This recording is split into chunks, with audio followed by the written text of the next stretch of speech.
Presentar a mis amigos, porque hoy no se trata nada más que de hablar un poco de estos libros, que son libros raros. ¿Por qué son libros raros? Porque no es un tema que convoque a los analistas en Buenos Aires. Me gustó mucho ver un Excel de las personas que van a estar hoy aquí, o gran parte de los que van a estar aquí son los que se inscribieron, y veía que eran de muchísimos lugares de Buenos Aires, de esta América. Había también algunos con mucho coraje de Europa, de España, porque en España ahora son las 11 de la noche, de modo que es una proeza que hayan deseado estar, y sé que algunos han deseado estar. Pero entonces son libros extraños a lo habitual.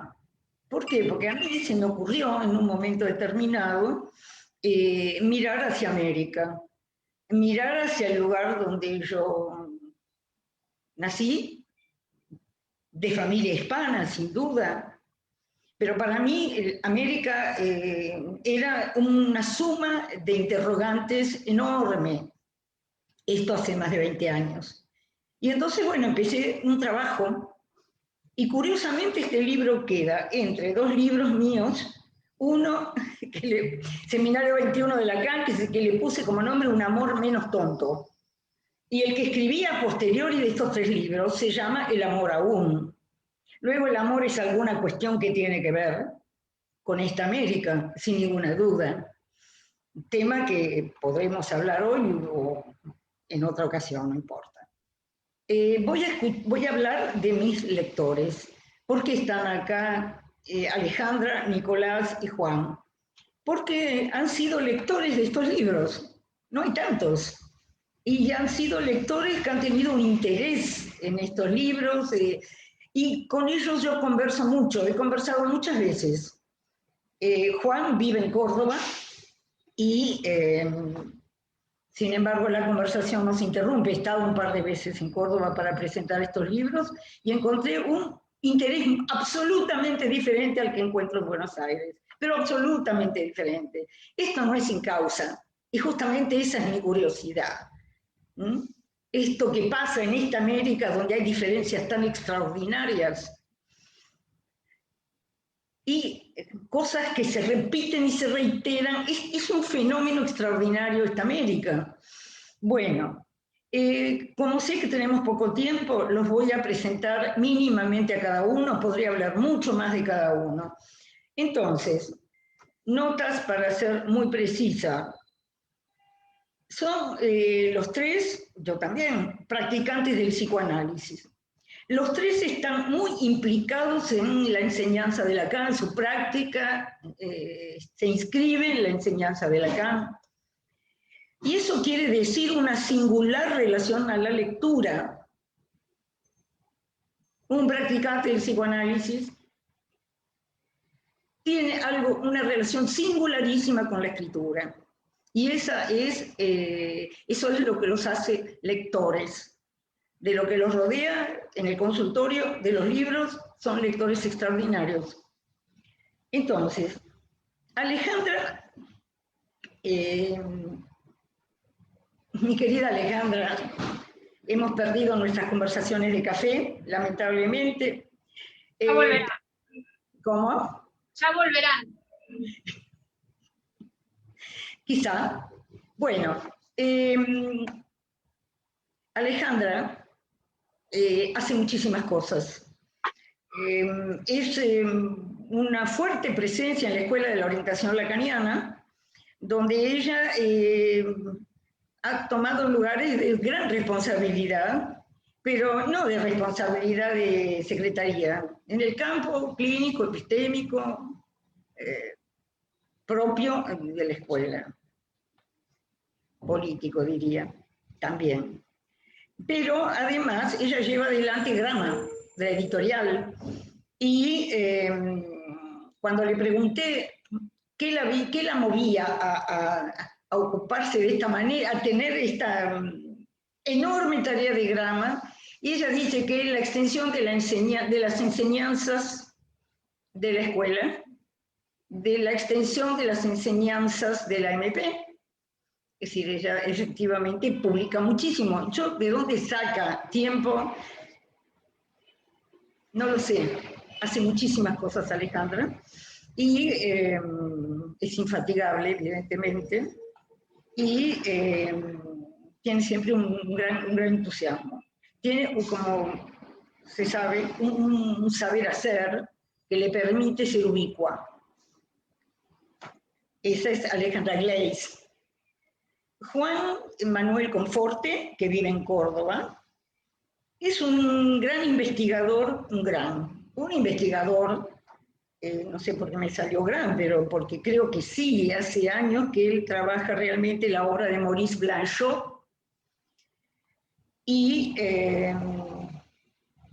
pertenece al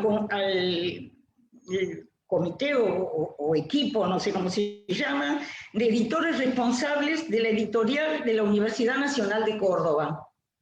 El trabajo de editor de Juan, con otros con los que él trabaja, es un trabajo de búsqueda de libros, de señalar libros, de redescubrir libros.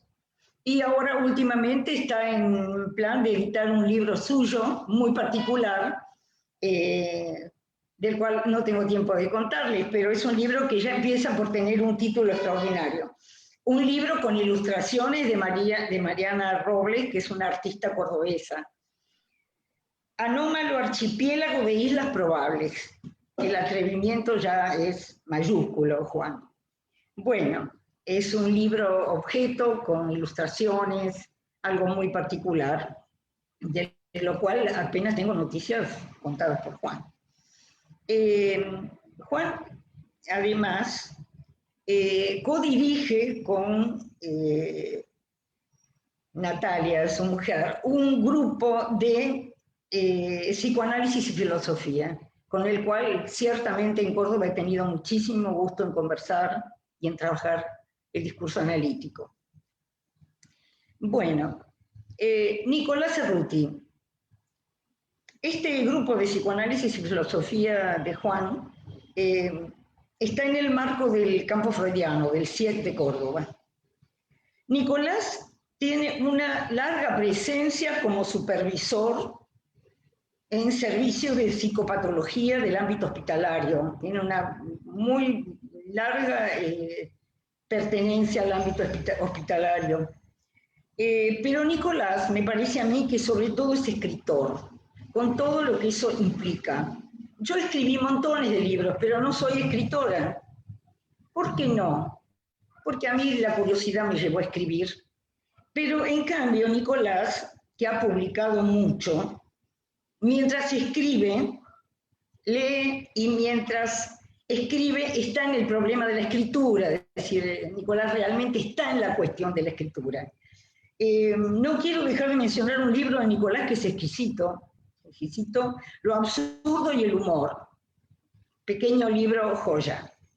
Bueno, Nicolás, y yo lo he conocido como editor de 2 libros míos, que en ese tiempo Nicolás los editó para la editorial Letra Viva, en la cual se publicaron.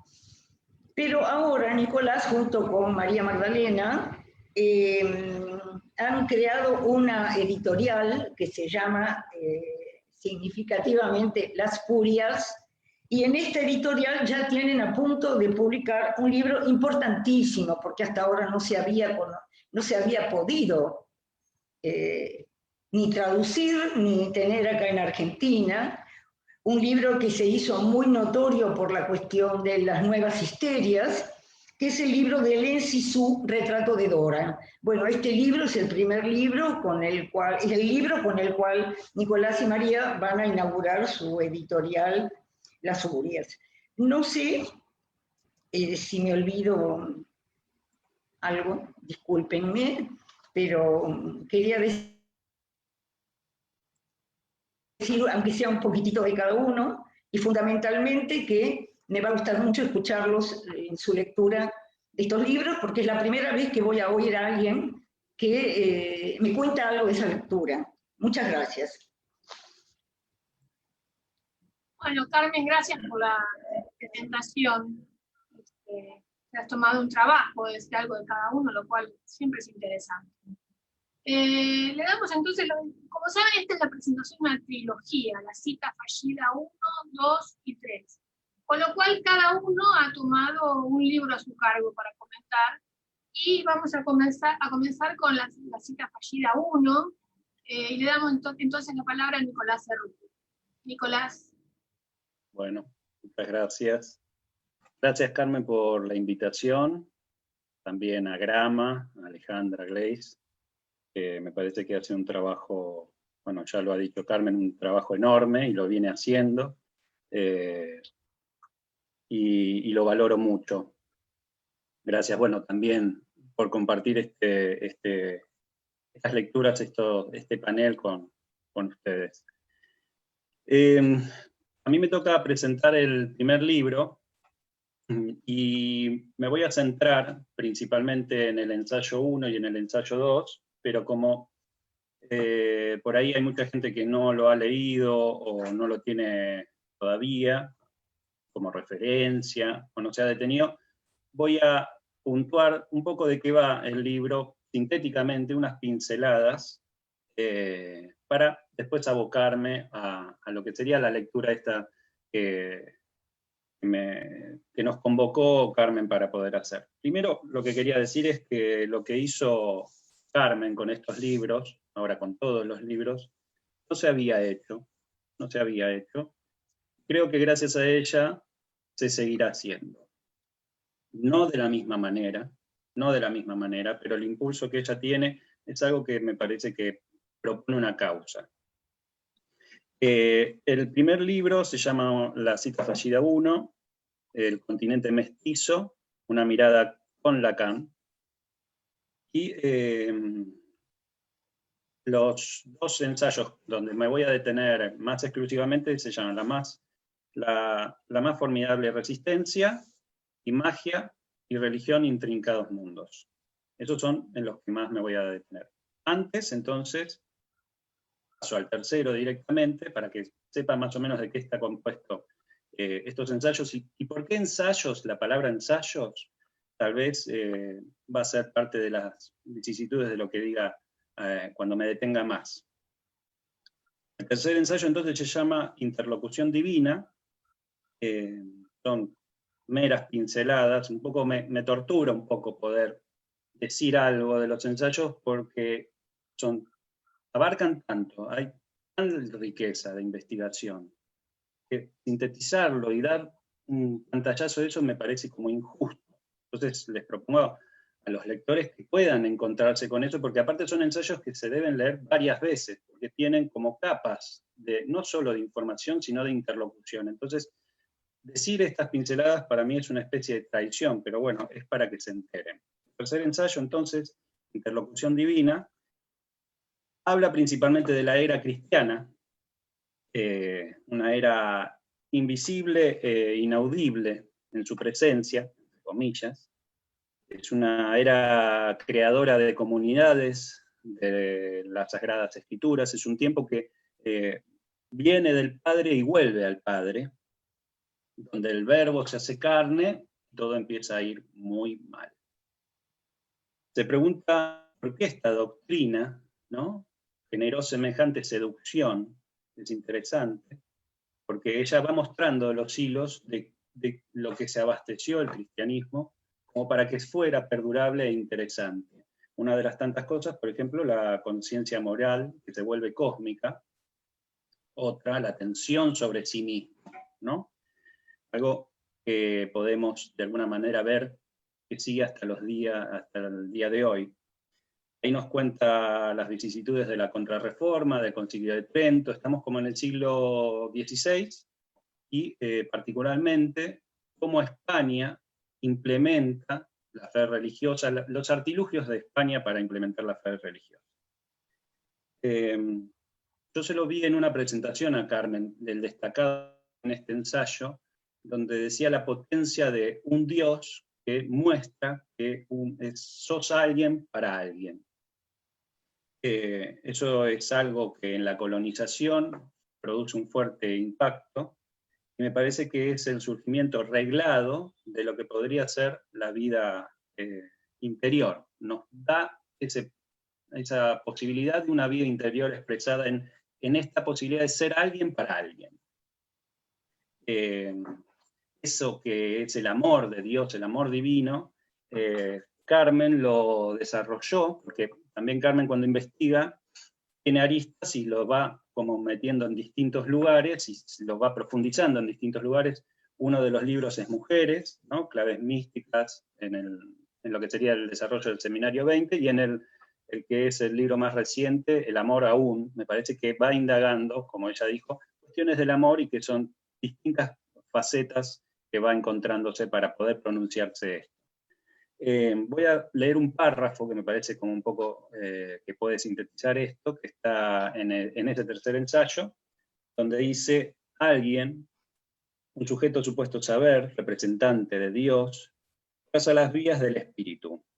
Si es verdad que amando a Dios me amo a mí mismo, la idea esta es de Santo Tomás de Aquino, entonces me amo en Dios, y no fuera de Dios, de este Dios que me habla y manifiesta su voluntad. Por eso Lacan dice: Dios existe, es la represión en persona. De este ensayo también hay una perla, que es todo el desarrollo que hace de San Ignacio de Loyola. Como verán, es muy rico y es muy difícil como atrapar todas las cosas que se van diciendo en un ensayo. Y por eso también creo que lo que propone Carmen, cuando la vi en esa presentación, hablando de ser alguien para alguien, las presentaciones de Carmen podrían ser presentaciones de libros, pero también nos proponen un ejercicio de cierto seminario. Para mí no son meramente presentaciones de algo que, bueno, el lector podría abastecerse, y que de hecho se lo recomiendo, que vayan y compren el libro, obviamente, para poderlo leer, sino que las presentaciones de Carmen por lo general tienen la particularidad de ser una suerte de seminarios, porque nos pone en causa y nos pone a trabajar sobre los asuntos que ella dirime. Entonces es una suerte de mix entre una presentación y se sigue el trabajo en lo que estamos proponiendo. Paso al cuarto ensayo. El cuarto ensayo se llama Ethos, la tierra, el animal, el hombre. El hombre, un animal racional, el lobo, de otro hombre. Además, habla de un cierto retorno a la animalidad, y es un ensayo más bien filosófico, ¿no? Donde se abastece de fuentes filosóficas que pueden ser Nietzsche, Foucault, Badiou, Bataille, Heidegger, y más filósofos.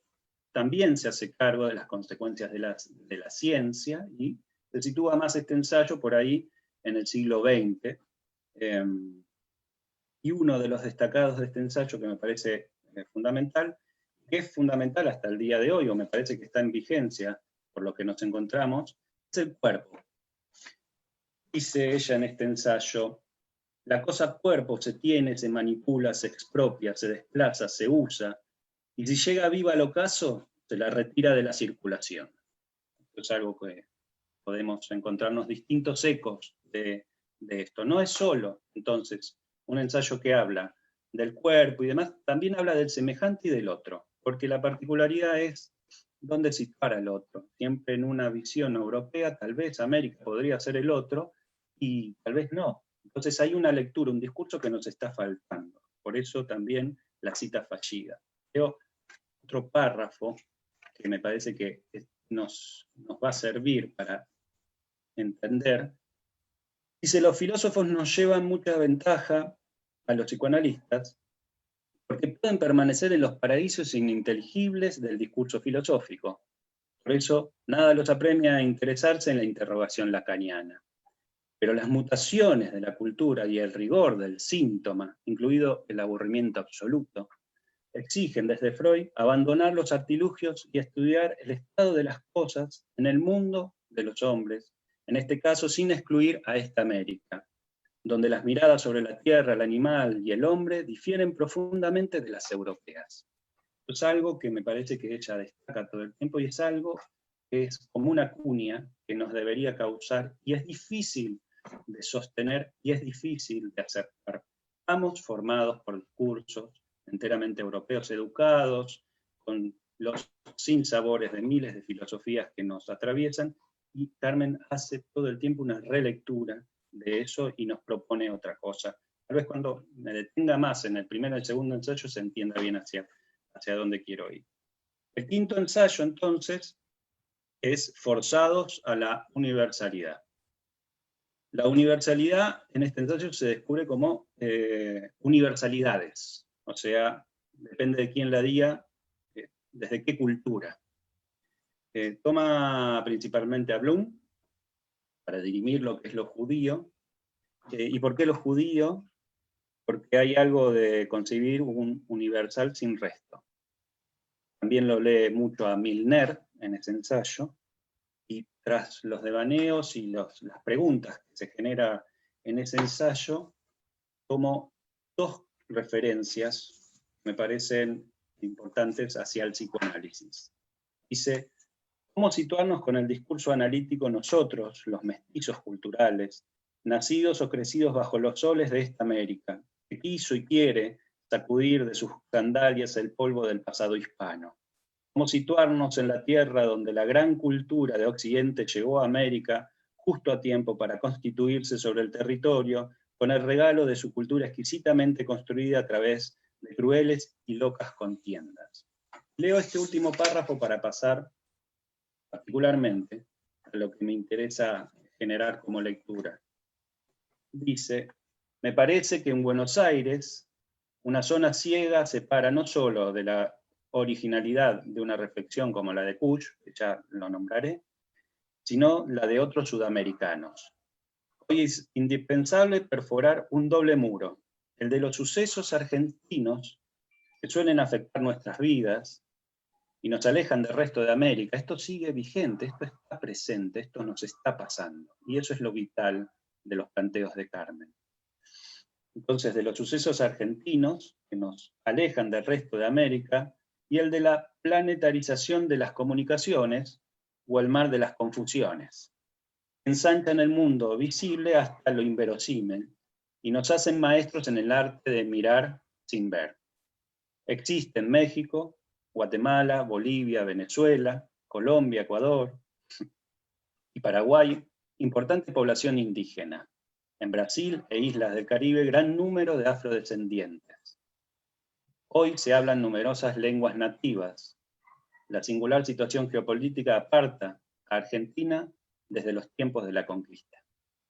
Esto me parece que por más que ella todo el tiempo rescate la mirada hacia la Argentina, nunca es sin un replanteo de lo que es esta América.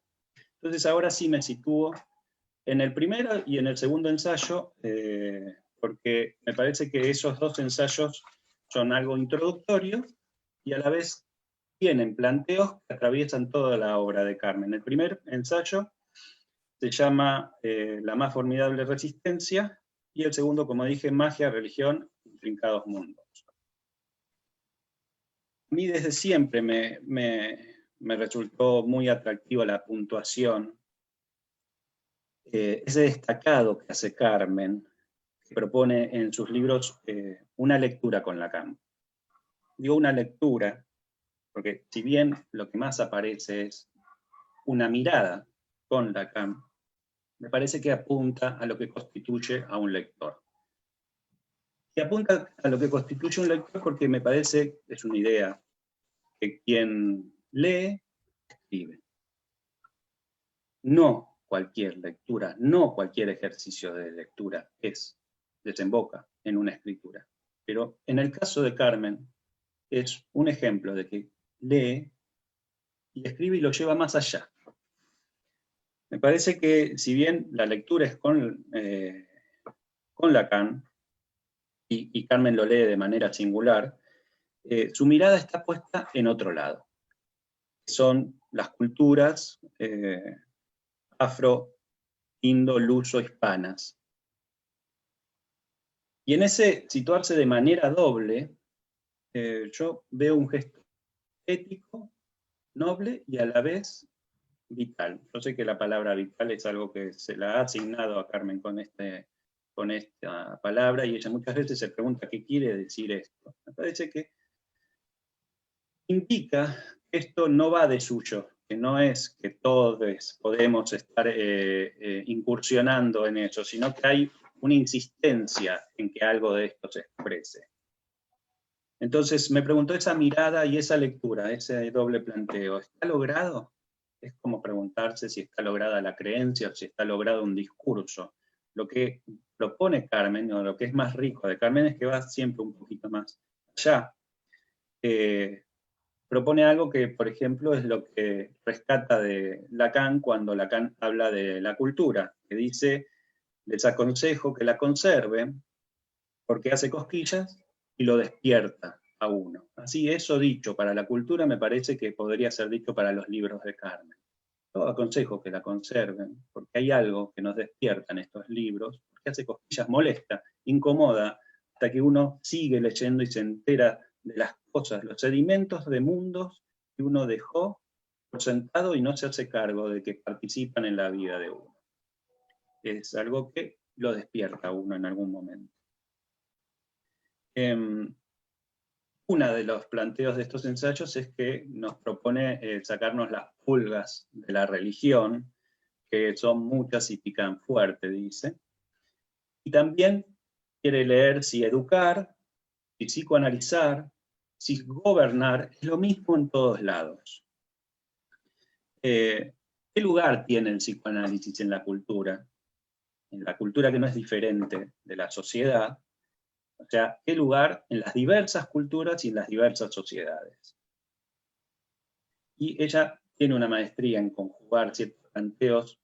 Creo que para quienes conocen a Carmen, hay un esfuerzo de, por un lado, el detalle, la sutileza y la síntesis, donde ella, de muchos planteos que va abordando, logra una síntesis y nos dice frases que impactan. Yo considero que esta frase podría ser una de ellas. Dice, en la descomunal geografía de América, los restos de mundos que transportan los discursos conllevan el aura religiosa que se entremezcla bien en las prácticas políticas. Hay un montón de ideas en esa frase que están muy bien conjugadas. Pero nos aclara que el psicoanálisis es un recién llegado de la cultura, o sea que acá hay un esfuerzo descomunal por hacer algo de esto. Tomándolo a Lacan, Lacan decía que si la religión triunfa, es signo de que el psicoanálisis ha fracasado. La pregunta, lo rico de Carmen, es ¿cómo leerlo en esta América? ¿Es así en todos lados? ¿Es lo mismo? La religión triunfa, el psicoanálisis fracasa, más allá de que el psicoanálisis sea una práctica de fracaso. La religión es la misma. ¿Esto puede ser dicho pluralmente? ¿Qué consecuencias tiene en esta América? Había una pregunta que se podría lanzar como para que Carmen la pudiera articular. La voy a evitar porque tal vez, para evitarnos por el tiempo que tenemos, la voy a evitar para que interrogaba la cuestión de lo religioso, pero en este momento lo voy a dejar de lado. Entonces decía que lo rico de Carmen es llevar estas frases sabidas, leídas en Lacan, a otro punto. ¿Sí? Ella no se preocupa por si la religión triunfa y el psicoanálisis fracasa, sino por el embrollo que genera lo religioso, la verdadera religión, pero un poquito más. Las concepciones del ser humano es a lo que podríamos arribar. Carmen considera que Lacan sacó al psicoanálisis de ese pantano filosófico por la creación de un neologismo, el LOM. Es tan breve, tan poco, pero con consecuencias tan inmensas, no extraídas aún. Es algo que se destaca mucho en estos ensayos y también en todos los otros ensayos aparece mucho la articulación del LOM, porque Carmen tiene una mirada particular, y es una forma particular, yo diría hasta original, de articular el LOM. No lo he visto en muchos psicoanalistas, la articulación de este neologismo LOM, con las consecuencias que trae, que nos acerca Carmen. Podríamos decir que el LOM tiene un cuerpo y no tiene más que uno, par letra aunque no lo sepa. Que habla con su cuerpo, pero ¿qué se destaca con esto? ¿No? ¿Cuál sería la jugada de Carmen a traer el LOM? Dice, ese cuerpo, dice, no escapa a la tierra, no deja de estar afectado por el territorio, por la sociedad. Para mí, esto es algo deslumbrante, pero podrían ser cosas obvias, ¿no? Que no escapemos a la tierra, al lenguaje, a la sociedad, al territorio. Sin embargo, son tan obvias, y esta es una de los hallazgos de Carmen, son tan obvias que ella se propuso, asumió el riesgo de no dejar de hacer visible lo más visible. Porque justamente ahí estamos frente a una nada en la que nadamos. Y ella insiste en nombrarnos esto, incluso ha creado una ficción, otro libro, ficcionado un cuento, un relato hacia su hija querida María. Ella insiste en que no nos quedemos en el sueño. Por eso hablo que también estos libros son del despertar. Hay algo ahí que nos hace cosquillas y nos implica. Me parece entonces que la mirada de Lacan es una de las cosas que Carmen rescata para abordar las culturas, y la lectura de Lacan que hace Carmen es su modo de intervenir. Intervenir en el psicoanálisis también. Por ejemplo, ella nos habla de globalización, de capitalismo, de neocapitalismo y sus resistencias. Porque siempre intenta pensar un mundo que no es global, sino diverso, plural, diferente. No trata de generar esa completud. Porque lo que hace muy bien Carmen es que los discursos imperantes que discurren, esa papilla ella no se la traga. No, eso que habla de lo común no discurre fácilmente cuando Carmen lee esto. Porque se sitúa con la intervención del psicoanálisis. Y si uno se sitúa con la intervención del psicoanálisis, la lectura del psicoanálisis, eso quiere decir que en ningún discurso no hay ningún espacio de tranquilidad o de convencimiento. No estamos para convencer. Me parece que entonces lo que ella muestra, descubre, la palabra que quiera proponer, es que hay una lógica, hay una resistencia lógica. Yo creo que Carmen se acercó al psicoanálisis de dos formas. Una con la lectura, ávida, desesperada por momentos clínicas, lo que la clínica le traía, y la otra forma es la lógica.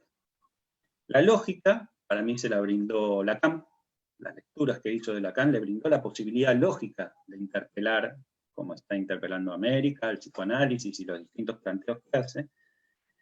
Y para esta América heterogénea, la lectura de un antropólogo argentino, Rodolfo Kusch. ¿Por qué? Porque ambos, Lacan como Kusch, se sitúan en interrogar lo vivo de lo humano. Me parece que ella pescó en Kusch, tanto como en Lacan, esa interrogación. Nos encontramos entonces por ahí con el desgarro, la inestabilidad, la fragmentación, lo que no es común, pero también con el LOM, ¿no? Que decía que tiene un cuerpo afectado en su encuentro con una lengua. Ella propone una clave, dice, LOM goza, no pregunta. El parletre habla e interpreta su mundo. Bueno, yo creo que en esta doble interrogación, Carmen todo el tiempo nos sitúa. Con este neologismo tardío de Lacan. Un poquito más, y ya termino. La pregunta podría ser, ¿qué es un psicoanalista? Y la respuesta de Carmen, que es una pregunta que podría atravesar todo el psicoanálisis, ¿no? ¿Qué es un psicoanalista? Ella lo responde, un lugar donde el discurso analítico sabe que el hombre individuo, que tiene un cuerpo y habla con su cuerpo, es parlete. Pero ¿dónde nos podemos situar con esto, no? ¿En qué lengua, territorio, tiempo, discurso? Ella nos combina, nos sitúa, nos dice, nos conviene ver en el parletre al hombre. La invención de Lacan para atraer la idea del hombre hacia algo que incluya, con su cuerpo sexuado, la dimensión ética de su modo de gozar. algo no alcanzado por las definiciones filosóficas, hermenéuticas, religiosas o retóricas. Esto que decía antes de que nos saca Lacan con este neologismo de ese pantano filosófico del decir. Para terminar, en estos ensayos hay todo un recorrido de lo que podría ser las creencias, el resorte de la acción o de la inacción, y lo puntúa de esta manera. Ella dice que provienen del ignorado surco de una escritura de goce. Y acá me detengo por esta interrogación. La escritura no es la que agolpa las palabras en el papel, esto ya lo sabemos. ¿Sí? Pero ¿no será con eso a veces? La escritura de Carmen, ¿sí? La escritura en Carmen, no nos va deslizando una conjunción, un estilo, un modo.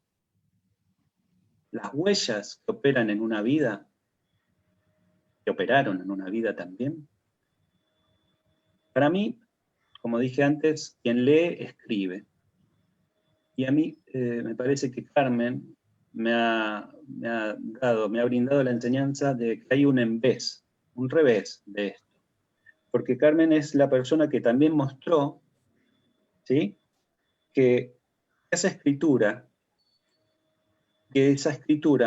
propone una lectura, que de su escritura hay una lectura, pero no singular de ella, sino que nos lleva a interrogarnos por lo que podría ser un síntoma, que es la escritura, nos lleva más allá.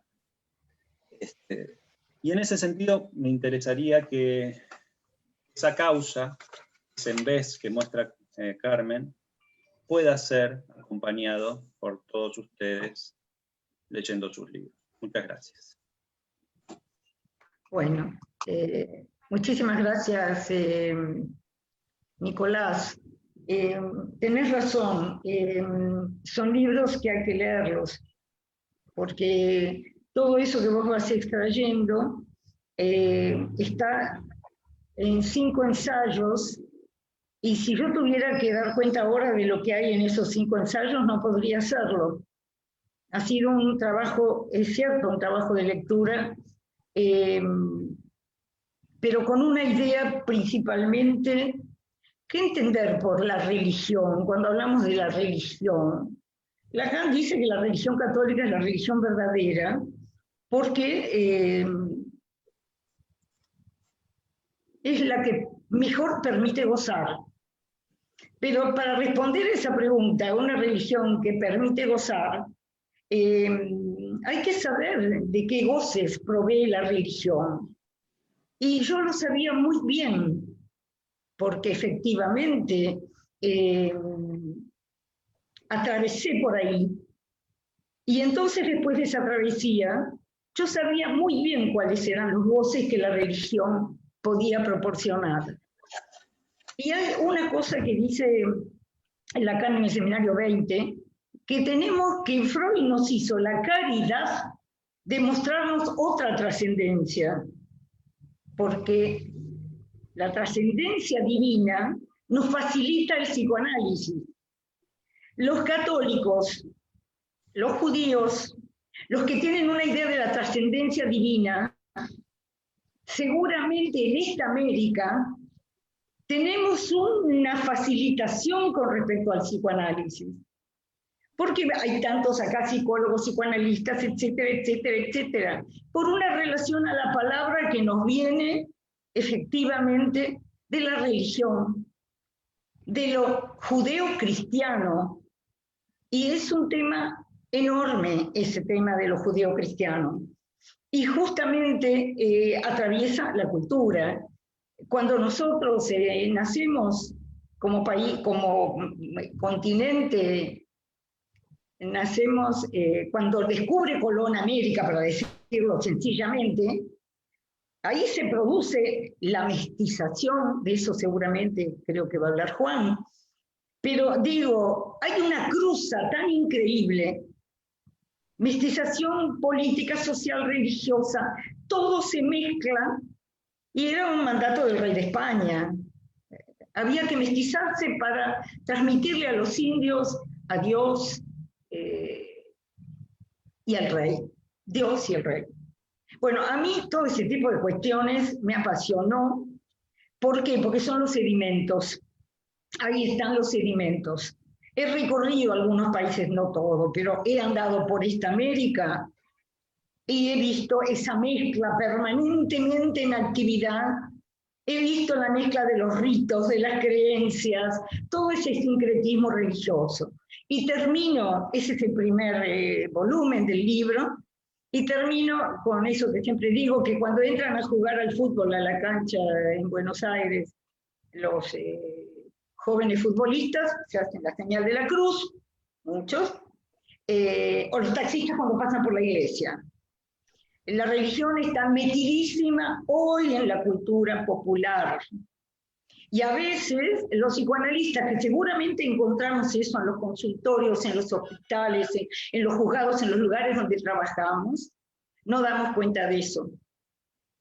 Parece que todos somos el universal lacaniano, pero no entran los cuerpos. Gracias, Nicolás, porque verdaderamente has hecho una lectura de l'homme. ¿Qué es l'homme? Que en francés se escribe l'homme. Y entonces Lacan hizo el chiste de decir l'homme y escribió L o M. ¿Y quién es l'homme? El que anda por la calle es l'homme. Tiene un cuerpo y no tiene más que uno, pero ese cuerpo, como Nicolás marcó muy bien, pertenece a una tierra, a una cultura, a un lugar, a unos discursos, a unos depósitos. Es verdad que lo nuevo, el neocapitalismo y todo esto que estamos usando, el capitalismo digital, parece que nos hace a todos hipermodernos. Falso. Dejo acá porque no quiero alargarme. Muchas gracias, Nicolás, de nuevo por tu lectura. Juan Manuel, Conforte. Ahí te habilité el audio. Bárbaro. Bueno, ¿me escuchan? Sí, perfecto. Bueno, en principio agradecerle a Carmen, a Alejandra, a Nico por estos días en los que hemos estado intercambiando mails, conversando, viendo a ver cómo íbamos avanzando con la lectura y que iba despertando esto. También te agradezco, Carmen, la presentación generosa. Te agradezco el gran investigador. Está bien, no le vamos a hacer honor a eso. Sencillamente, alguien que se ha encontrado con la cita fallida, me tocó presentar el volumen 3 acá en Córdoba junto con Diego Fonti. Y bueno, y siempre, como dijo Nico... El 2002 te tocó presentar. ¿El 3? No, el 3 es el de Argentina. El 2, este mismo, bien. Como decía Nico, el trabajo con Carmen siempre es un trabajo que causa, digamos, las conversaciones nunca son sobre qué se va a decir, sino que hay una gran deriva y una gran generosidad por parte de Carmen en su conversación, en su lectura y sobre todo en su transmisión. Yo quería retomar a propósito de que Nico lo dejó ahí picando, digamos, pero a mí siempre me pareció muy interesante. Y creo que lo dije cuando fue la presentación aquí en Córdoba. A mí se me ocurrió llamarla la Operación Carmen, como Correa nombra la Operación Mazota en algún momento. Pero sí me interesa, digamos, el término operación.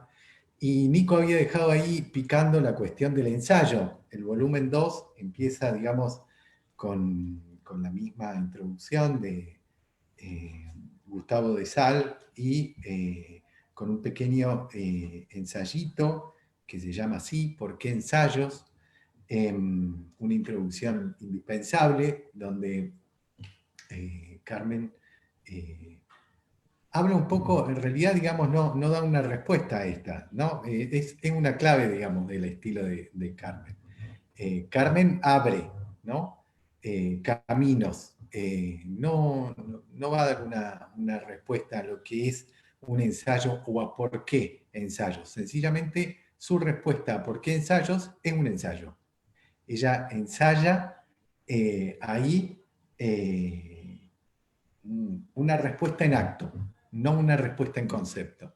Y a mí me parece, hace poco en la editorial de la Universidad Nacional de Córdoba, junto con Caterva, que es una editorial de allá de Buenos Aires, los chicos que tienen la librería Caburé, editamos un bonito libro, digamos, de Fernando Alfón, que se llama La voluntad de juicio, que es una teoría sobre el ensayo. Y ahí, en ese librito, en ese libro, un poco, digamos, la discusión que da Fernando Alfón es que nosotros, en general, tratamos de degradar la forma ensayo como algo artístico, delegado, digamos, a la literatura, el ensayo monteniano, digamos, sobre el yo y demás. Y un poco lo que discute Alfón es que verdaderamente, digamos, si nosotros nos ponemos a ver la cultura moderna está basada en ensayos, ¿no? El discurso del método, por ejemplo, de Descartes, es un ensayo. Y así, ¿no? Podríamos nombrar sobre un montón de ensayos una especie de operación, entendiendo por operación que en una operación hay un cambio de mirada, un cambio en el lenguaje, un cambio en la forma de ver el mundo, digamos, ¿no? Entonces, de las múltiples variedades, digamos, que puede llegar a tener el ensayo, hay una que me parece que acá es fundamental, que es la vertiente más francesa, que es la que va a tomar Lacan de Buffon, que, digamos, se podría decir que desde la filosofía existe el concepto, desde la literatura a la ficción, el ensayo sería algo así como un ejercicio de estilo, digamos, ¿no? La cosa, digamos, es que el estilo, sobre todo en Lacan, es algo que tiene que ver con un amarre muy, muy particular, muy especial, entre, vamos a decir, el significante y la letra, podríamos decir así, ¿no? Con lo cual, digamos, cuando hablamos del ensayo como un ejercicio de estilo, estamos hablando, digamos, de que en el ensayo hay una transmisión que no es solamente, digamos, del orden de lo conceptual o del orden de lo metodológico, sino que hay ese anudamiento que a mí me parece que es esencial. Yo me animé a ponerle un nombre al estilo de Carmen en este libro, porque al mismo tiempo me parece que Carmen tiene un estilo que uno puede leer en Literaterra de Lacan, ¿no? Cuando Lacan habla de este elevarse y empezar a ver las superficies y empezar a encontrar en las superficies los distintos accidentes geológicos, ¿no? Eso le va a poner el nombre de letra, ¿no? Bueno, a mí me parece que el estilo de Carmen es un estilo de ave de presa, ¿no? Ella se puede elevar, ¿no? En este libro lo hace de una manera con mucha maestría, digamos, ¿no? Ella se va elevando sobre lo que es la historia de lo que podríamos llamar la conquista, con los múltiples bemoles que le podemos poner y que la misma Carmen le va a poner esa palabra. Ella se puede ir elevando a través de la historia y hacer una vista de perspectiva, ¿no? Hay momentos de mucha velocidad en el texto donde vamos pasando periodos históricos muy rápido, Pero hay momentos de tensión. En esos momentos de tensión, Carmen toma un gesto de la cultura, ¿no? Porque hay que ver que esta superficie sobre la que Carmen se eleva y ve en perspectiva es la cultura, toma mojones de esa cultura y de repente, digamos, nos transmite algo ahí que son 5 frases, 6 frases, y después seguimos, ¿no? Bueno, ahora con esas 5 o 6 frases, nosotros vamos a tener que hacer, como decía Nico, eso queda resonando, ¿no? Entonces vamos a tener que, Carmen no nos da un manual, ¿no? De cómo es un psicoanalista en América o cómo debería ser, ¿no? Sencillamente nos señala distintos mojones para que nosotros veamos qué hacemos con eso, ¿no? Y eso me parece esencial en el estilo de transmisión, ¿no? Por eso decía, digamos, que me interesaba mucho esta cuestión del estilo, del estilo y del ensayo, ¿no? Y yo siempre la pongo en vínculo, en este libro, en todos los libros, digamos, de La cita fallida, hay un intenso diálogo de Carmen con Kusch, con Dussel, con todos los pensamientos sobre colonialismo, decolonialismo, con incluso, digamos, con todas las filosofías que uno podría llamar de la emancipación, ¿no? Pero, como dice Gustavo de Sal en el prólogo, que a mí me parece un prólogo exquisito, está en la cita 1 y en la cita 2, porque él capta efectivamente, digamos, cuál es el objeto del libro, que es, digamos, tratar de transmitir eso intransmisible, que es la ligación entre cuerpo y goce, digamos, ¿no? En un determinado lugar. Eso se puede dar en un determinado lugar, ¿no? No es universalizable, se da en un momento y en un contexto. Decía que siempre me da la sensación de que hay, si bien lo que Carmen hace es algo nuevo para el psicoanálisis, sí hay un sedimento. Y es que yo insisto que en los 3 libros de La cita fallida, Carmen se filia con la gran tradición ensayística argentina. La tradición ensayística argentina es exquisita, digamos, ¿no? Y si uno pudiera adelantar, yo les voy adelantando lecturas, digamos, de lo que va sucediendo en el libro, digamos, todas las mutaciones que va teniendo la cultura americana, esas mutaciones tienen muchísimo que ver con el ensayo, ¿no?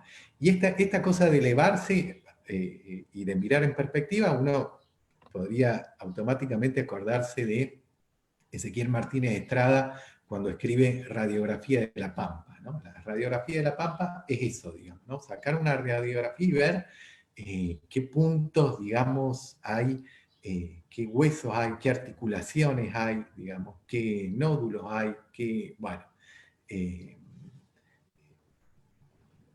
eso por poner un ejemplo. También siempre me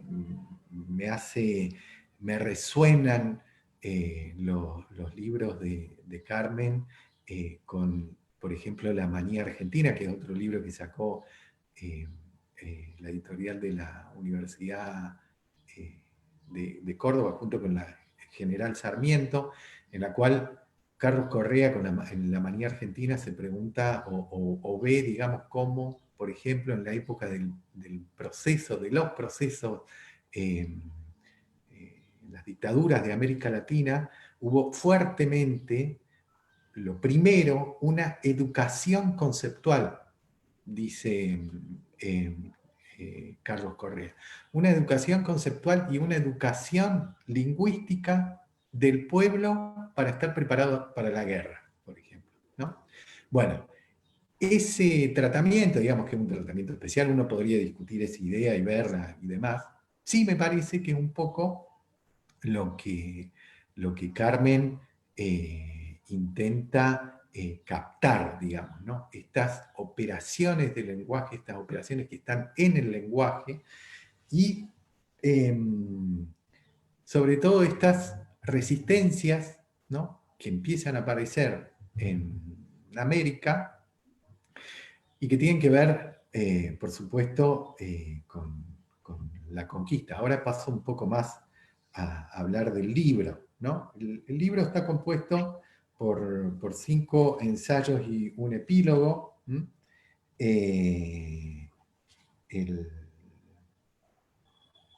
El ensayo 6 están numerados, digamos, en continuidad, digamos, con la cita fallida 1. El ensayo 6, que se llama El continente mestizo, ni hispano, ni latino, ni marxista, me parece que es el lugar donde empezar, digamos, ¿no? Porque ahí lo que empieza a ver Carmen es lo que empieza a notar, o lo que se empieza a trazar, digamos, en ese ensayo, es cómo la conquista produce un fuera de eje, ¿no? Hay un ensayo, un ensayista, estaría más para el ensayo 2, que es sobre Brasil, pero que es Schwartz, que tiene un texto que se llama Las ideas fuera de lugar, ¿no? Y un poco la foto que uno podría sacar de este ensayo es que Carmen nos muestra cómo en Europa, cuando empieza la conquista, en lugar de darse esta asimilación o aniquilación total de lo que había, lo que hay es un desquicie, ¿no? Se empieza a desquiciar, se empieza a salir del lugar el eje, ¿no? Un poco de Europa y otro poco con todo lo que eso genera, ¿no? Con todas las violencias que ese salirse de eje produce, ¿no? Pero también con todas las novedades que eso produce. Por eso me gusta el uso que hace Carmen del ni, ¿no? 3 veces ni. Ni hispano, ni latino, ni marxista. Porque el sobrevuelo que va a hacer Carmen en este ensayo empieza en la conquista y termina en la revolución, digamos, ¿no? La revolución cubana. Entonces, fíjense, ¿no? La amplitud, hay que tener sensibilidad, lectura, y al mismo tiempo una capacidad de síntesis para lograr encontrar mojones en todo ese proceso histórico que son casi 300 años, ¿no? Bueno, Carmen lo tiene, digamos, ¿no? Puede encontrar ahí, no sé, en esos mojones puede encontrar una historia perfecta de esos 3 ni, ¿no? Que en algún punto se quieren imponer, ¿no? Y que lo que generan es algún tipo de resistencia, y en ese tipo de resistencia lo que se genera, lo que viene a aparecer como algo nuevo, como un nuevo LOM, si se quiere, como un nuevo lugar, es estas existencias, identidades, le podríamos llamar también sujetos, digamos, ¿no? Híbridos, ¿no? Ni, ¿no? Ahí se van a empezar a pelear, ¿no? Todas las tradiciones que quieren encontrar la identidad americana, que quieren encontrar... Bueno, Carmen no da ninguna identidad, no quiere, vamos a decir, subsumir LOM a ninguna identidad. LOM, efectivamente, no es una identidad, digamos, ¿no? Sino que es los restos, ¿no?, de esto que no se ha podido asimilar del todo, ¿no? Y que son restos de cuerpo y son restos de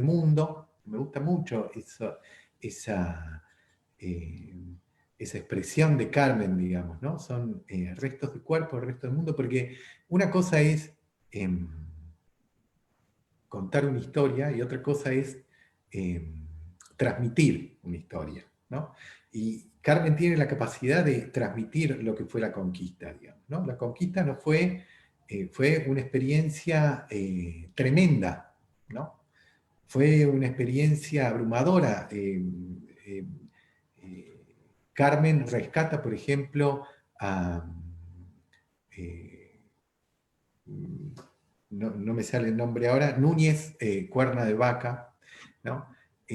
Bueno, que un náufrago, que naufragó, que estuvo en el medio de su naufragio buscando, digamos, a un asentamiento hispano, empieza a hacer un trayecto muy largo, muy sufrido, donde casi toda la tripulación de su barco muere en manos de los indios, y ellos de repente por una contingencia son nombrados como una especie de dioses, ¿no? Porque en algún momento le acercan a alguno para que lo curen, algún indio para que lo curen, y ellos rezan el Padre Nuestro, y el tipo se cura, digamos, por alguna contingencia que no sabemos cuál es, ¿no? Pero a partir de ahí, ellos logran, digamos, transitar todo su camino hasta llegar a un asentamiento hispano, digamos, ¿no? Bueno, esas historias de la conquista que nos muestran la conquista como algo, como un acontecimiento tremendo, ¿no? No se pueden leer solamente en clave histórica, digamos. Hay que leerla en clave de eso, del hombre, digamos. En clave de cómo se articula ahí cuerpo, goce, ¿no? Goce, palabra, cuerpo, digamos, toda esa articulación que se da ahí, ¿no? Ese primer ensayo lo hace muy bien. Después, por supuesto, digamos, vienen las historias de independencia, digamos, las guerras de la independencia, la lucha por la identidad de los pueblos, y finalmente la cuestión de la revolución, ¿no? Siempre como intentos fracasados, digamos. Sí. Juan Manuel, 2 minutos para redondear. 2 minutos para... O 3 minutos. Dale. Bárbaro. Bueno, después tiene un ensayo sobre Brasil, ¿sí? Donde analiza básicamente cómo es la cuestión religiosa allá, y después, vamos a decir, el libro tiene un ensayo sobre la otra América, que es América del Norte, ¿sí? Y después un ensayo sobre Buenos Aires.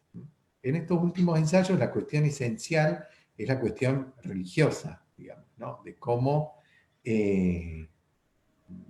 no es solamente el judeocristianismo, sino que también es el protestantismo, ¿no?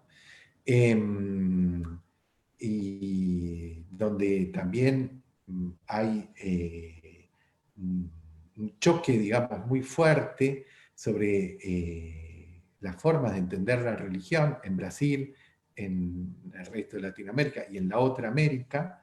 Y una cosa que a mí me interesó mucho, digamos, que es la cuestión de la religión americana, ¿no?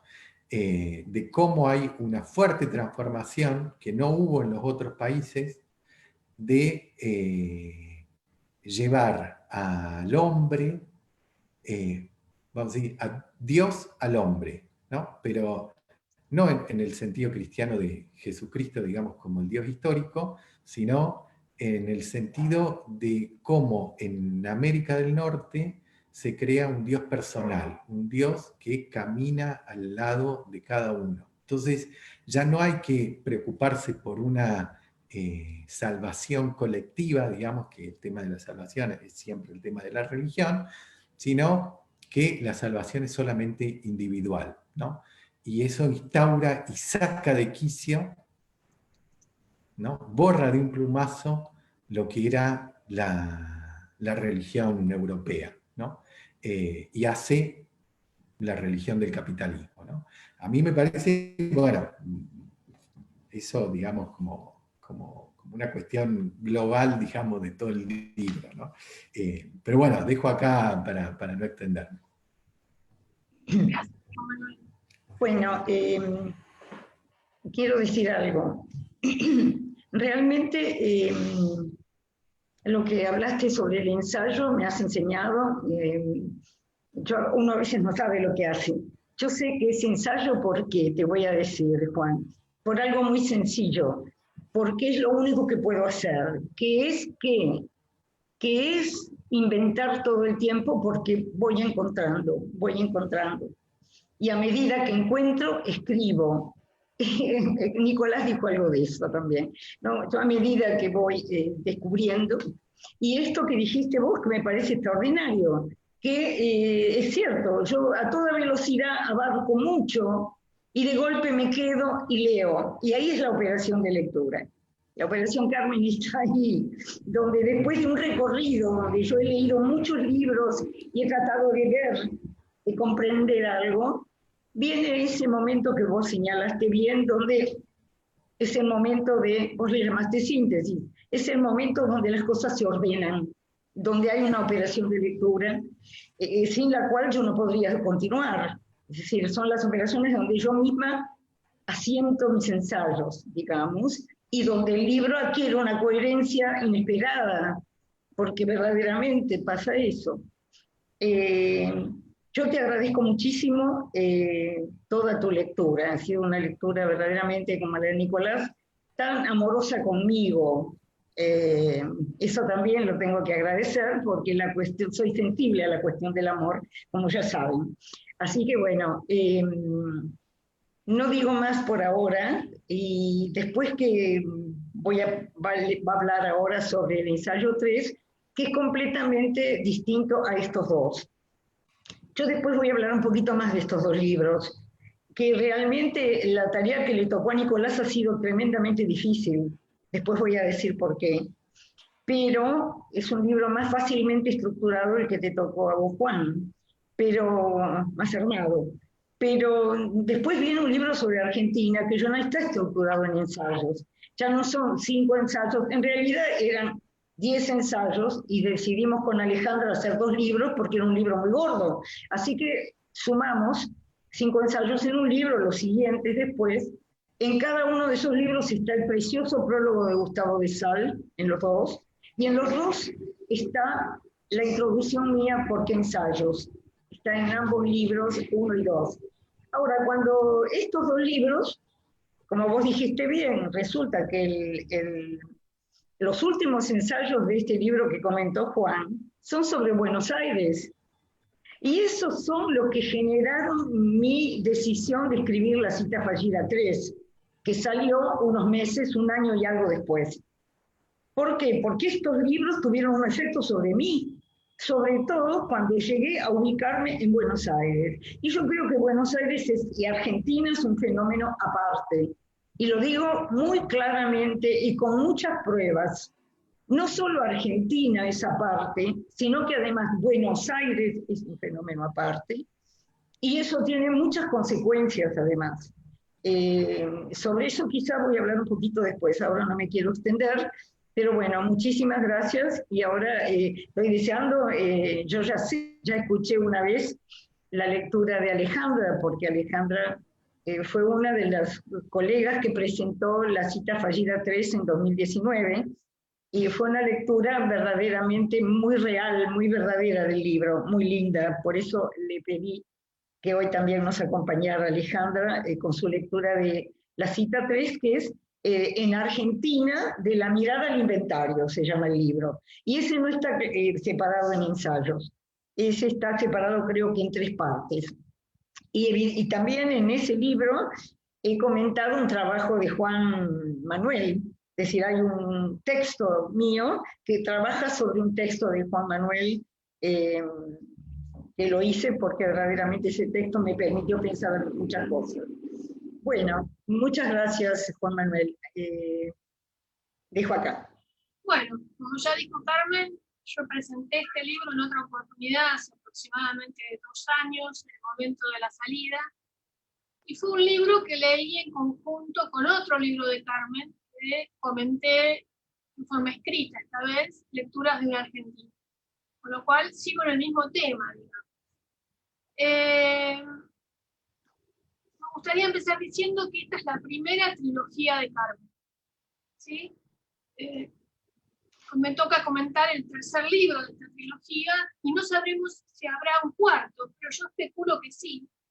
Básicamente por algo que se dijo hoy, ¿no? Que todos los textos de Carmen, ella misma lo dijo, siempre producen uno nuevo, ¿no? Son una especie de estado de investigación con una elaboración muy precisa, muy pensada, pero que en su interior tiene el germen del cuarto libro. Suele suceder que cuando sacamos un libro, Carmen le entrego las galeras y me dice, ya tengo el próximo. Digo, esto hay que destacarlo, ¿no? Ella, en la elaboración de uno, ya está elaborando el que sigue. Cuando leí este libro, describiría la escritura de este libro con una odisea de su autora sin ninguna ética. Un viaje con diversas peripecias en las que abundan aventuras adversas y favorables. Todo el tiempo me imagino a Carmen leyendo el libro peleando con los diferentes textos. Es una pelea con los autores que leyó y con ella misma, midiendo una a una las batallas y pensando cada párrafo y a quién se lo dirige. La conozco bastante a Carmen y me la imagino de ese modo cuando escribe sus textos. En esos otros títulos de la trilogía, el subtítulo Con Lacan aparece de diversos modos. Nicolás habló algo de esto, ¿no? De él, con Lacan, que rige, en cierto modo, la lectura. Y me pregunté cuando leí este libro si existe la posibilidad de encontrar una mirada con Lacan. Por lo cual es una apuesta fuerte de Carmen, como ya había indicado en el comentario de su otro libro, Lecturas de una Argentina, que no pertenece a esta trilogía, pero que entra en serie con esto. Luego de la lectura de la cita fallida 3, la apuesta sigue siendo leer aquello que escapa a lo político. Incluso en el comentario del libro anterior insinuaba una escritura de aquello que no es legible en el campo del otro. Algo se insinuó hoy en relación al tema del LOM, ¿no? LOM en esa articulación entre cuerpo y goce. Segundo punto. América como civilización inestable. Con su trilogía, Carmen hace oír aquellas diferencias que introduce la cultura americana respecto a aquella en la que Lacan llevó a cabo su enseñanza. La Europa occidental, la Francia de mayo del 68, la posguerra europea, las luces, etc., incluyendo en esa historia y en esa tradición a la América descrita por ella y definida. Retengan esto porque me parece importante y tal vez Carmen nos pueda decir algo de esto. Un sector ausente en segundo grado. América como un sector ausente en segundo grado. A lo que agrega, y esto lo pongo entre comillas porque es de Carmen, que no hablemos de ella, es decir, de América, no le impide existir, ni es un problema para la práctica del psicoanálisis. Resumiendo, y esta frase la marqué con resaltador y tiene que ver con lo que se venía hablando en torno al OM, el suelo nos exige situarnos. Esto lo dice ella varias veces a lo largo del libro. Y parece dirigido a los argentinos, que siempre nos miramos con ojos europeos. La autora intenta ubicar cuál es la particularidad de esta latitud que ella llama muy precisamente mestiza, ya se ha dicho algo de esto, donde la imaginería religiosa sigue produciendo afectos y cultos propios en las actuales mutaciones del sexo y de las formas de vivir, persistiendo la idea del alma y la eternidad.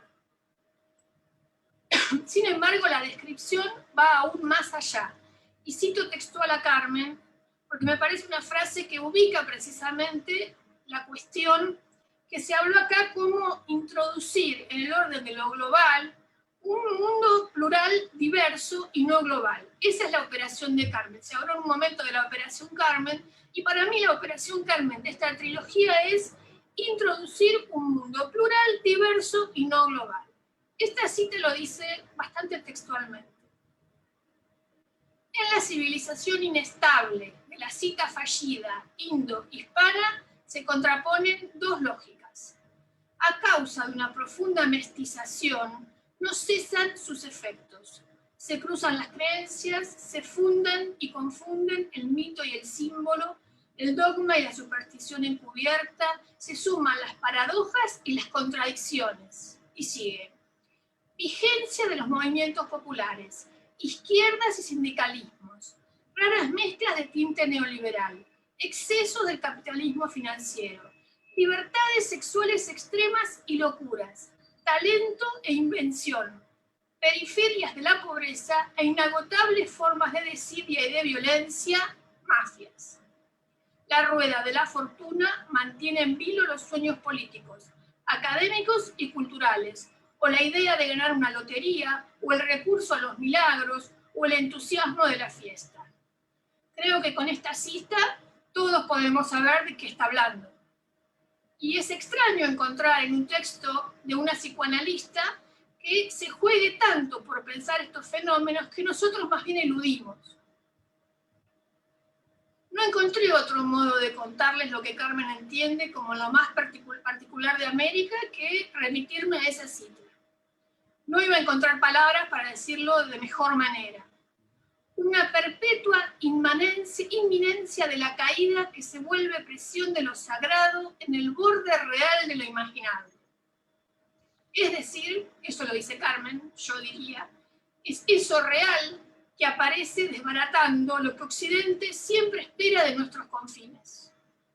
Nosotros nos ven europeos, pero ellos ¿cómo nos ven? Es América, como sector ausente en segundo grado de la que habla Carmen. ¿Qué tiene para aportar? ¿Cuál sería nuestra especificidad en el concierto mundial del psicoanálisis? A mí me importa el discurso del psicoanálisis, por eso apunto hacia ese lugar.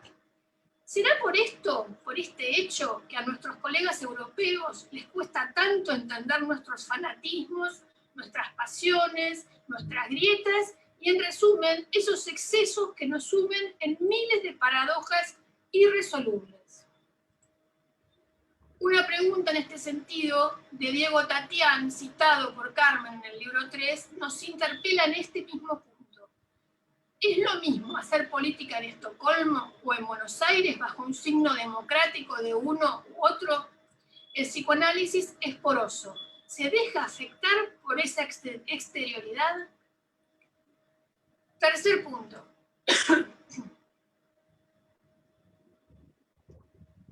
Una occidentalización inacabada. Carmen sostiene, y seguramente luego podrá hablarnos algo de esto, que existe una América afro-indo-luso-hispana, donde ni todo es occidente ni todo es precio. En la cita fallida 2, en la página 216, lo deja claro. En una era donde todo es contable, medible y cuantificable, en América ni todo es técnica ni todo tiene precio. Hay algo más, hay algo que excede a eso. No se trata ni de la contemporánea discordia de los discursos, ni la heterogeneidad de las identificaciones que borra los trazos de origen. Y de ahí surge una cita fallida entre diferentes culturas y voces, una sutura que parece, a simple vista, imposible. Ya en la introducción, siguiendo a Lacan de Littérature, Carmen se pregunta si nos hemos occidentalizado exitosamente. Me parece una pregunta por demás pertinente. E insiste, en esta América ni todo es occidente ni todo es precio. Sabemos que desde un enfoque cultural y sociológico, la civilización occidental se define a partir de algunos elementos fundamentales, como la filosofía griega, el derecho romano, la religión cristiana, el arte renacentista y el pensamiento ilustrado y moderno, entre comillas. Claramente nuestra América ha sido tomada por este discurso occidental, pero no es originario.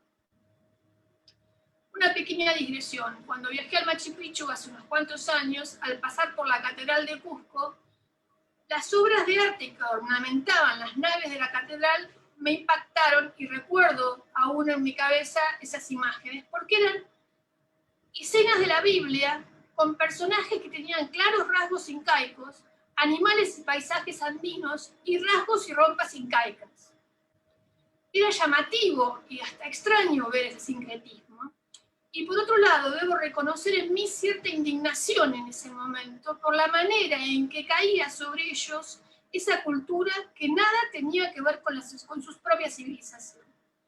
Me preguntaba en ese momento, antes de leer los libros de Carmen, ¿cómo es que esos incas del Machu Picchu, cuya majestuosidad impacta, habían consentido hacer esos frescos, porque nos explicaron que eran de pintores incaicos, que nada tenían que ver con su legado cultural? Un forzamiento logrado a fuerza de golpes muy reales en los cuerpos, que seguramente marcaron gran parte de lo acontecido en nuestros confines. La ambivalencia y sus paradojas tienen que aparecer allí en todo su esplendor. En la cita fallida 2, en el ensayo ley 6, pueden leer: la cita entre el conquistador hispano en su relación con el mercado mundial y el supuesto mundo nuevo de los dueños originales de la tierra no ha cesado de ser fallida. Me parece que este es el núcleo de la trilogía. El criollo, el blanco, que en esta América es siempre mestizo, no importando el color de su piel, no ha cesado en su ambivalencia. Ni europeo, porque nunca está a la altura, ni hispano, porque no considera europeo al español, ni marxista. Y Carmen se pregunta para terminar, ¿quizás latino? Fin de la cita. Parece ser que nunca se encuentra el nombre que represente a este afro, indo, luso, hispano. Cuarto punto. El inconsciente es la política, lo llamé.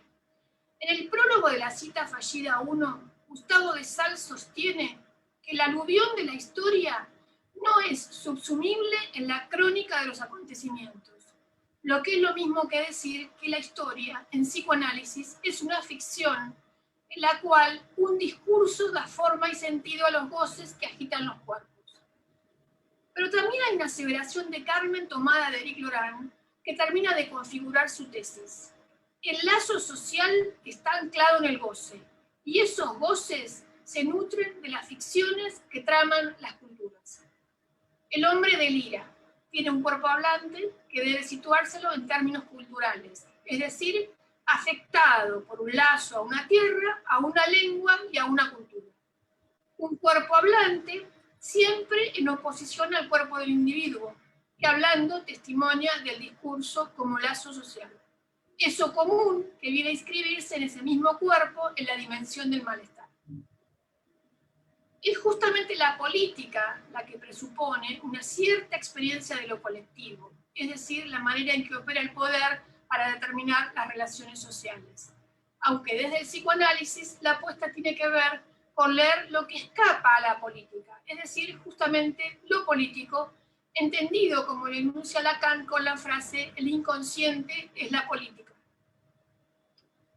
En resumen, la experiencia del inconsciente es una experiencia política, pero no la política del amo, sino una política más allá de la dimensión identitaria que lo aleje de cierta homogeneización. Y en palabras de nuestra autora, para así descubrir la otra lógica que subtiende los acontecimientos de la vida política, se goza.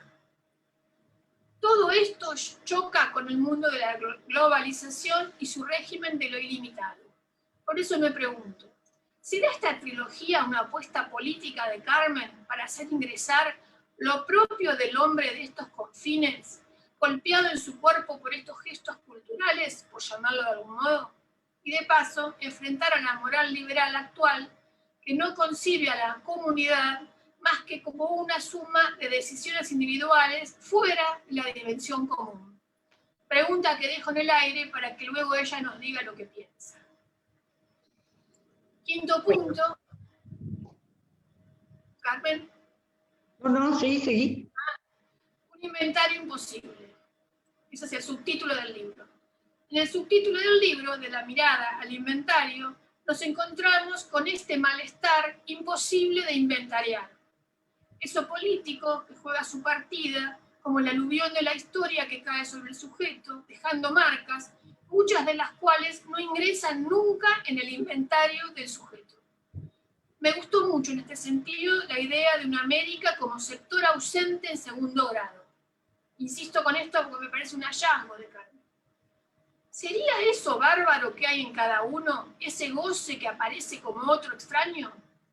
Ese lugar en el que se encarna el goce más abyecto, ajeno y rechazado. Es signo de que aquello que rechazamos, aquello que segregamos y discriminamos como extraño, como radicalmente diferente, pero que a la vez está en el lugar de lo más familiar, más íntimo y cercano a nuestra realidad. Aquello de la familia que lo habla uno al querer hablar de ella. Carmen dice textualmente: las experiencias colectivas de lo sagrado perduran en los pueblos. Sin tramas de sentido mítico-religioso, transportan los cultos, impregnan las radicales mutaciones de la sexualidad y de la familia. Resuenan en las ideas que, activas como ríos subterráneos, subtienen las libertades sexuales, las nuevas ficciones jurídicas, el laicismo fácil y el ateísmo práctico contemporáneo. Fin de la cita. La pregunta fundamental que se hace Carmen es sobre las consecuencias en la clínica de un sujeto asegurado en creencias dogmáticas o cosmovisiones ancestrales y sentidos recibidos. Describe a esta América de la cita fallida como la presa de la época imperante en Occidente, donde triunfa y fracasa sin remedio, y donde subsiste la vigencia de lo sagrado, como un deseo en estado puro que arrastra al goce del sacrificio. Para terminar, brevemente, en la página 290 encontrarán una joyita del análisis de Carmen, quien toma notas en la sala de espera de su analista. Dice: pensar en mí misma. No, perdón, pensar por mí misma, no es lo mismo. Pensar por mí misma. Mi cabeza parece formateada y asistida, tipo robot teledirigido. Tiene los mensajes enchufados, decodifica, reelabora, piensa pegada a la ortodoxia de la letra. Es una repetidora. Fin de la cita y final de su análisis. Este libro, entonces, esta trilogía, son el ejemplo de la originalidad en el decir, del alejamiento de Carmen, lo que ella misma llama el enceguecimiento frente a las luces de la inteligencia de los otros, de lo dogmático, sea cual sea el dogma del que se trate, que aplasta la fuerza creadora de las palabras. Esta trilogía es la manera de Carmen de decir acerca de lo bárbaro en el mundo del dogmatismo, la religión y la palabra escrita. Su manera, su invento personal para introducir en el mundo lo bárbaro de una singularidad que se percibe en dos vertientes: en ella misma, en su escritura, y en América, en sus paradojas irresolubles. Propongo que las leamos. El título que yo había puesto a este texto es Odiseas bárbaras, y creo que esto es lo que hace Carmen con sus libros. Muchas gracias. Muchas gracias, Alejandra. Sí, tendríamos que aplaudir, pero no, Nicolás, pero estamos impedidos de hacer resonar el aplauso, verdaderamente. Creo que cada uno de ustedes merece un enorme aplauso porque ha hecho un trabajo de lectura precioso. Yo decía hoy, yo no puedo hablar mucho de estos libros porque, como decía Alejandra, cuando los libros se van, yo ya estoy en otro. Eso es así, es verdad eso. Y yo estoy muy en la problemática actual, por ejemplo, constantemente, pero, y en la lectura de Lacan, porque esa es una cosa que no puedo dejar de hacer, y porque nos transforma leer a Lacan, permanentemente transforma nuestra práctica, transforma nuestra vida, obviamente análisis mediante, pero cuando el análisis se ha transitado, la vida toma un cariz completamente diferente y uno puede leer de otro modo, sin ninguna duda. Quiero decir muy poquito, tengo un reloj acá, 5 minutos. Nicolás, y yo comprendo perfectamente que su malestar cuando yo le pedí que dijera el contenido del libro, y hoy escuchándolo me daba cuenta que él tenía razón, que es como una densidad ese primer libro, enorme, y él dio muy bien cuenta del libro. Pero después, cuando habló de los 2 primeros capítulos, uno entendía esta cuestión del hombre, cómo él pudo instalarla. El primer libro, en realidad, estudia la vida de los indígenas, porque si no tenemos noción de en qué creían, qué les pasaba, tampoco podemos hablar de la mestización de ninguna manera, tampoco podemos hablar del criollo, tampoco podemos hablar de las marchas de las culturas. Yo tenía que saber sobre todo eso, era algo que era necesario para mí, y van a encontrar verdaderamente lo que alguno dijo, el impacto, porque cuando llegaron los españoles, Europa, y todo esto está en el libro, cuando llegó el español acá, es el momento en que Europa pierde, España pierde las ilusiones de un sacro imperio universal y católico es la misma palabra. Es decir, el sacro imperio estaba destinado a Carlos V, Carlos I de España, si no los cambié. Entonces digo, España se desprende de Europa verdaderamente, pero Europa sigue su curso. Y el descubrimiento de América está totalmente ligado a estos fenómenos. Hay millones de fenómenos que confluyeron para determinar cómo España se implanta en esta América, pero cómo al mismo tiempo esta América se convierte en un instrumento del capitalismo. Yo anoté recién una frase que dijo Juan, ¿no? Educación conceptual, lingüística. Yo agregué religiosa, de pueblos preparados para obedecer, para ser explotados, para ser ignorados, para estar llenos de paradojas, para estar llenos de mezclas de creencias de todo tipo. Los movimientos políticos de esta América son claros. Las dictaduras.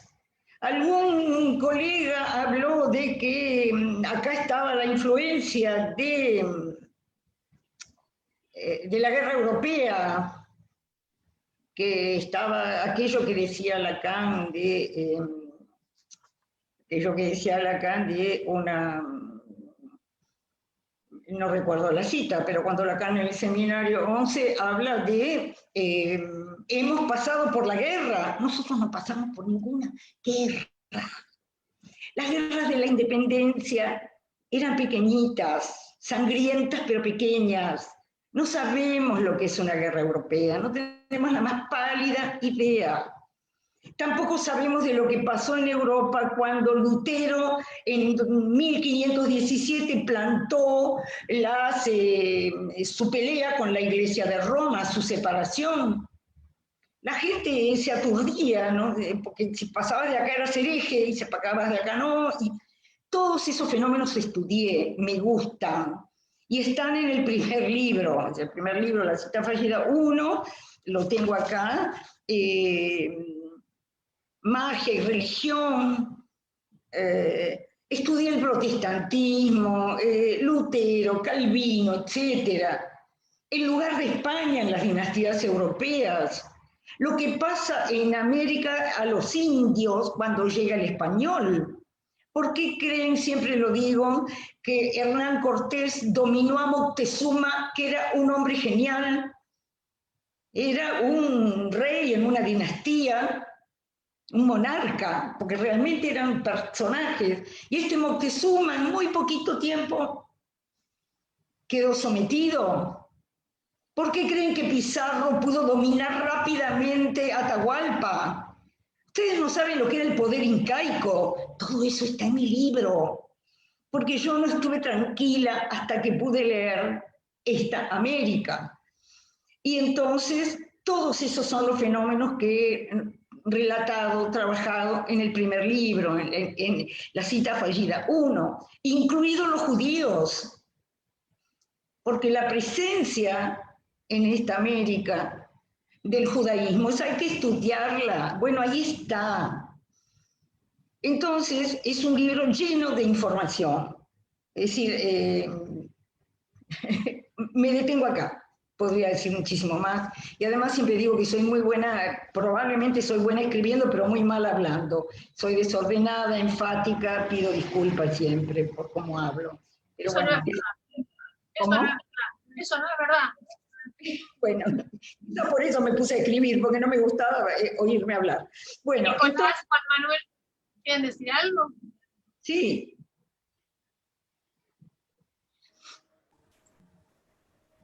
Nicolás, Juan Manuel. No, en principio sí,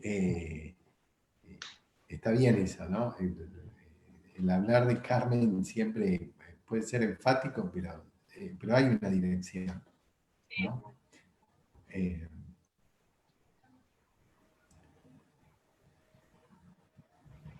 Yo simplemente agradecer porque vuelvo a corroborar que las presentaciones de los libros de Carmen no son más que una continua profundización e investigación sobre los planteos que nos causan. Yo quería decir algo más, si me permitís.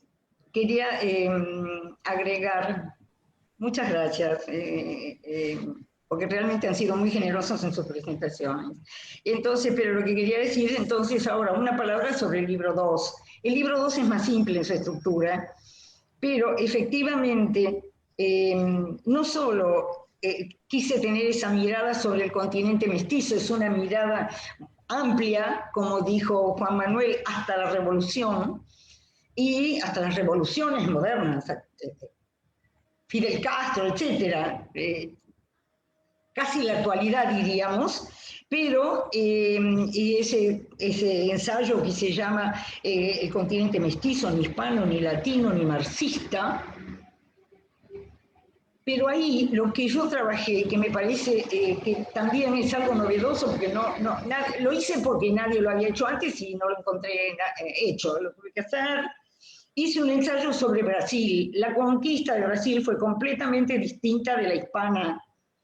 Es maravilloso estudiar la historia del Brasil. Leí mucho en portugués, es decir, lo hice con un inmenso interés y ustedes van a poder ver, tenemos con muchos colegas en Brasil, quizás algunos me están escuchando, y verdaderamente vale la pena ver ese fenómeno de la conquista y colonización de Brasil.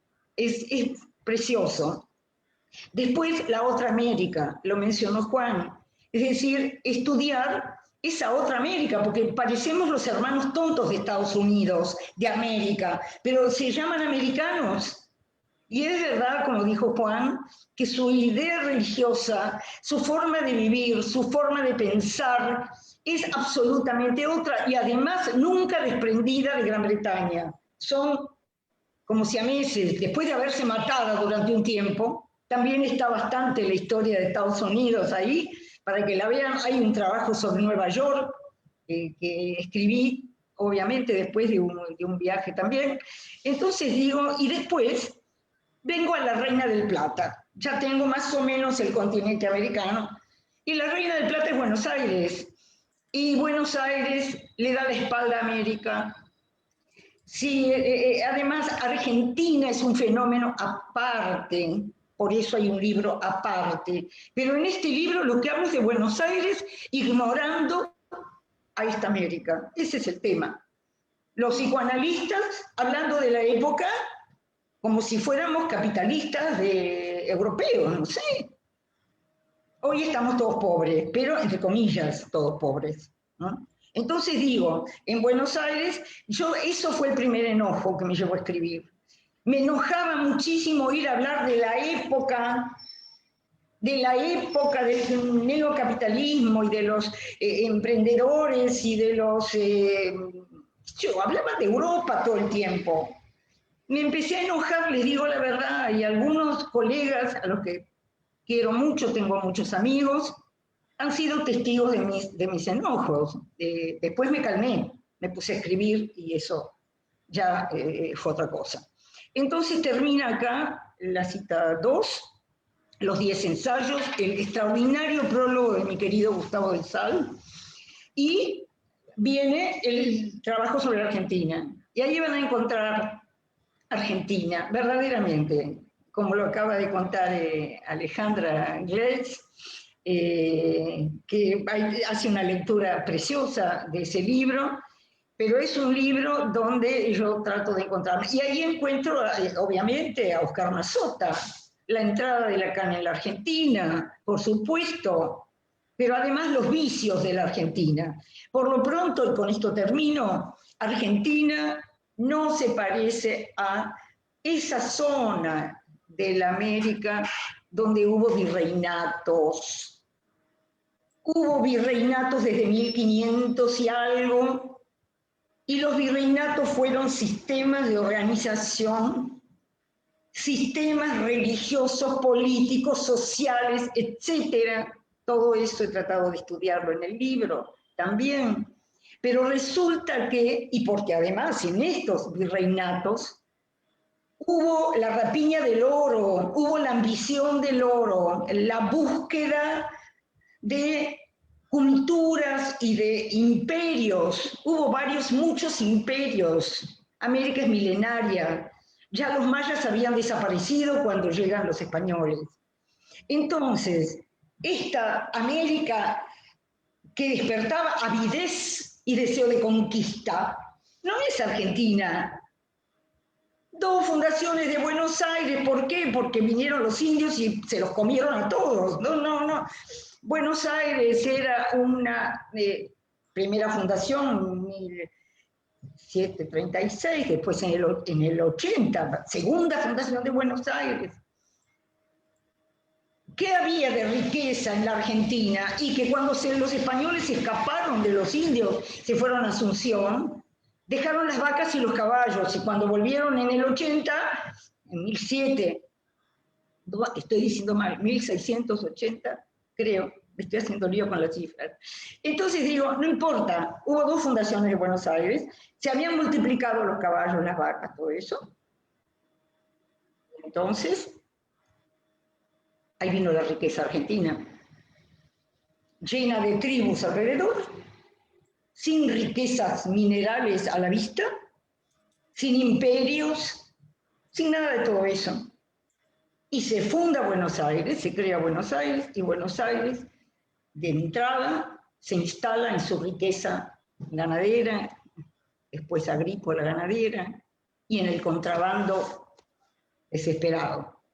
Buenos Aires es el lugar del contrabando. Y recién hay un virreinato en 1776, muy pocos años antes del 25 de mayo.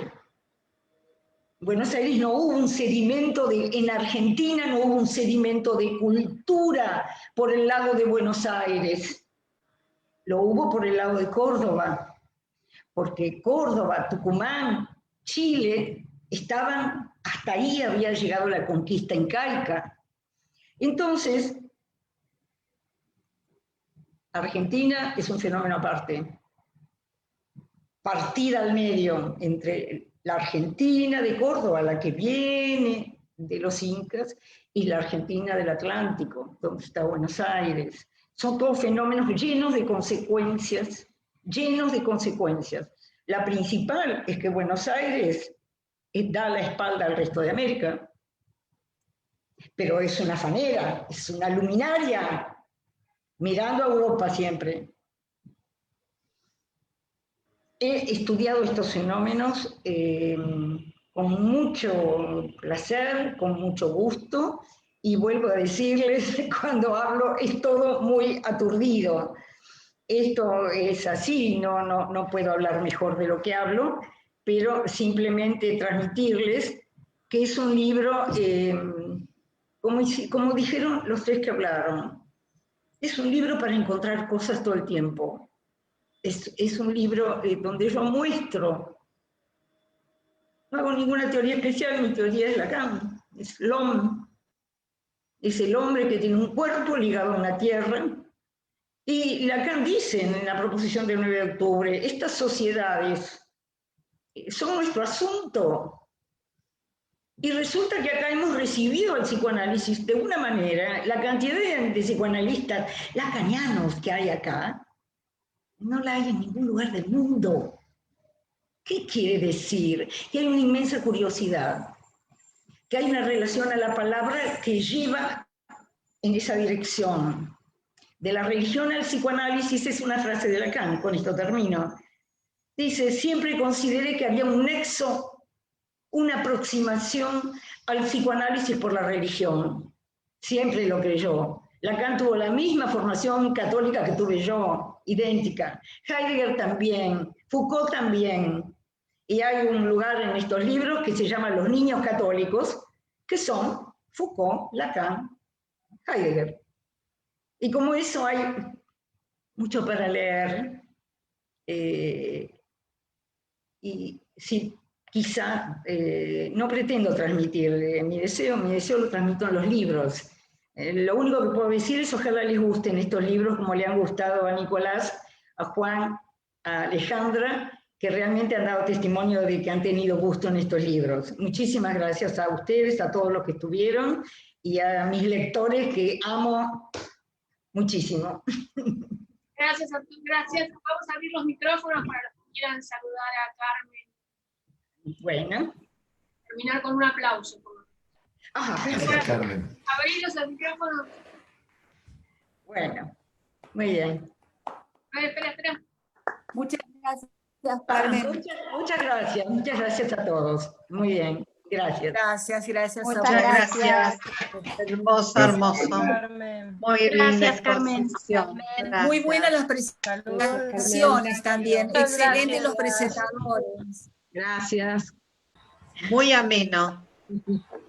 Bueno, qué suerte. Una presentación. Gracias, Carmen. Muchas gracias, Carmen. No, que estoy terminando una clase. Adiós. Gracias. Adiós, muchas gracias. Bueno, ok. Gracias. Chao, hasta luego. Ah, no, hasta mañana. Adiós a todos. Chao, beso, Chao. Carmen. Carmen, se fue. Re agradezco. Se fue. Chao a todos. Chao. Chao. Chao.